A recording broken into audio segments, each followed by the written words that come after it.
let's talk about the redactions, which you raised. The Epstein Files Transparency Act prohibits redactions, quote, on the basis of embarrassment, reputational harm, or political sensitivity. Has anything been redacted on that basis? Absolutely, positively not. And that's another trend that is just simply false. There were a number of photographs that were pulled down after being released on Friday. That's because a judge in New York has ordered us to listen to any victim or victim rights group if they have any concerns about the material that we're putting up. And so when we hear concerns, whether it's photographs of women that we do not believe are victims or we didn't have information to show that they were victims, but we learned that there are concerns, of course we're taking that photograph down and we're going to address it. If we need to redact faces or other information, we will, and then we'll put it back up. So we are in every way, shape, and form complying with the statute, which, by the way, is what President Trump has been asking us to do since before he was elected. There is nothing that he has to hide in the Epstein files. There never was. And even though there's repeated attempts by Democrats to paint him as being part of the Epstein saga, it's failing over and over again. And so you should not be surprised that the material that we released on Friday or the material that we're going to release over the next couple of weeks is exactly what the statute requires us to release, which is everything that we have from this case, with the exception of redacting personal information from victims and other statutes, privileges and things like that. Otherwise, everything's getting produced. Mr. Blanch, I want to follow up with you on what you just said. You were referencing the 15 files released Friday. They disappeared from DOJ's website yesterday, including this photo of what looks like a desk with a drawer open containing photos of Donald Trump. Just to be very clear, to put a fine point on it, why were these files taken down? You're saying it was at the direction of a judge? Well, you can see in that photo, there's photographs of women. And so we learned after releasing that photograph that there were concerns about those women and the fact that we had put that photo up. So we pulled that photo down. It has nothing to do with President Trump. There are dozens of photos of President Trump already released to the public, seeing him with Mr. Epstein. He has said that in the 90s and early 2000s, he socialized with him. So the absurdity of us pulling down a photo, a single photo, because President Trump was in it, is laughable. And the fact that everybody's trying to act like that's the case is a reflection of their true motivation. But the reality is anybody, any victim, any victim's lawyers, any victim rights group can reach out to us and say, hey, Department of Justice, there's a document, there's a photo, there's something within the Epstein files that identifies me, and we will then, of course, pull that off and investigate it. Are you saying that one or more of the women in one of the photos or several of the photos is a victim or a survivor of Jeffrey Epstein, and that's why you took those files down? And will they be put back up? No, that's not what I'm saying. We, of course, if we knew that, if we believed that photograph contained a survivor, we wouldn't have put it up in the first place without redacting the faces. But notwithstanding what we believe, we don't have perfect information. And so when we hear from victims' rights groups about this type of photograph, we pull it down and investigate.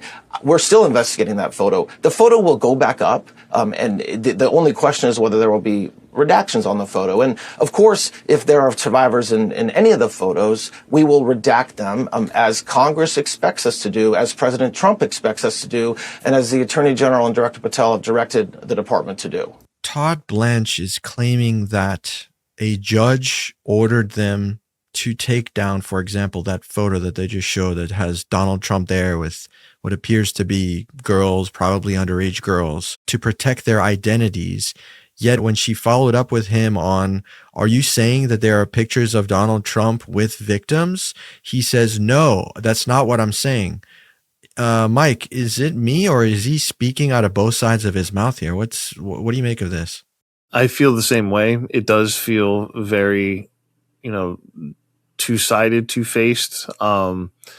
It is odd that he would say, we are intentionally redacting people who are victims and nobody else. As she pointed out earlier, this anchor, she pointed out that the law itself from Congress tells them that they cannot redact for the sake of embarrassment or, being a government official or anything like this. There's a list of things that they cannot redact for. And the only reason anything should be redacted is to protect the victim. That's it. So it's funny to hear him say, earlier he mentioned like there were women in the photo, like there were women. So of course, there were concerns about being shown in this photo. And the implication there is that these women reached out through their lawyers or even directly to say, hey, there's photos of us in there and I don't want to be in the thing. Could you redact me, please?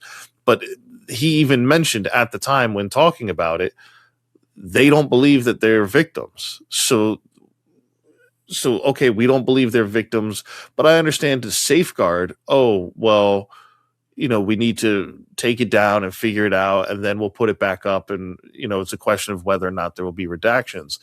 But he specifically mentioned that they would not release it if they believed that they were victims. So it's very strange to me that it's like, you don't believe they're victims, but you're going to investigate it anyway, which is fair, due diligence, whatever. But you're going to take it down while you investigate, and then you'll put it back up, possibly with redactions, but most likely not, at least according to him. So it's like, I don't really understand it. Maybe it's something more legalese, maybe a lawyer has a better understanding of the right way to handle this, but to me, it just looks blatantly bad. And then on top of that, we have proof in other files that have been coming out that have been taken down and redacted and then re-uploaded, where they're protecting Donald Trump, where they redact Donald Trump's name and the head of Google's name. And it's just, why would they redact those names if they are not victims? This is a direct violation of the law.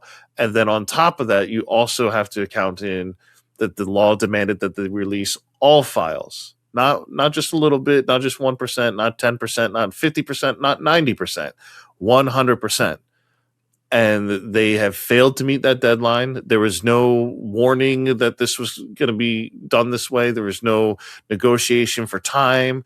There was nothing about this. They just steamrolled over the deadline, and they're telling the American public, hey, too bad, so sad, and it's infuriating to say the least. And these people need to be held accountable. We cannot let them just blatantly do this and believe that this is okay because, hey, they're eventually going to get all the files out. No, they're clearly redacting more and more and more. They're hiding more and more and more. And we shouldn't trust a single word that this administration says, especially when Todd Blanch comes out here and just blatantly lies. Okay, let's delve more deeply into the redactions. Is any information about President Trump redacted in any of the files that have or will be released?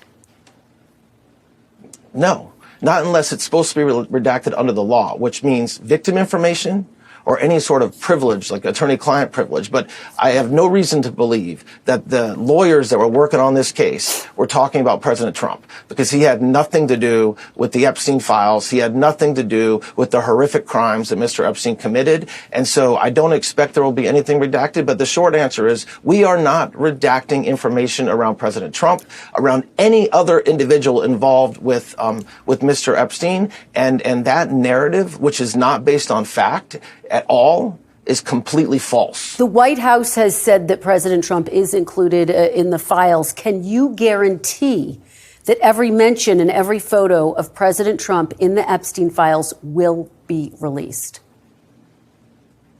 Yes. Yes, I mean, I've said it 3-4 times now. We've said it before, and President Trump has said it repeatedly since before he was elected. And since he was elected, all summer long, he said the same thing. I have nothing to hide. And so, of course, that's the case. But let me just make sure everybody understands something. To the extent that he is, quote, in the Epstein files, it's not because he had anything to do with the horrific crimes. Full stop. But yes, if President Trump is mentioned, if there's photographs that we have of President Trump or anybody else, They, of course, will be released with the exception of any victims or survivors that we've identified, which we will either not release that photograph if it's just a photograph of a survivor, or if we do release the photograph because there's other individuals in the picture, the survivor's face or her entire body in some cases will be redacted. Well, Mike, you called it, because look what we have here, and we showed this in our last video as well. Here is a file that was published by the DOJ that has Donald Trump's name all over it. Very vulgar, detailed stuff about what he did to an alleged victim and her nipples, et cetera, et cetera. I'm not going to read it all again, but this was what they published. And now if you go to the website, this is what you see. You see Trump's name fully redacted out of this, along with the names of Sergey Brin and others here near the bottom. But clearly, exactly what Todd Blanch said they were not going to do, they've already done. They already did it with this one example that we have proof of, evidence of right here. So the question now is, like, what else have they redacted? What else have they hid from us? What else are they hiding in regards to Trump? Because we know that we cannot trust a single word that they're saying with the evidence that we have, that they themselves probably accidentally published.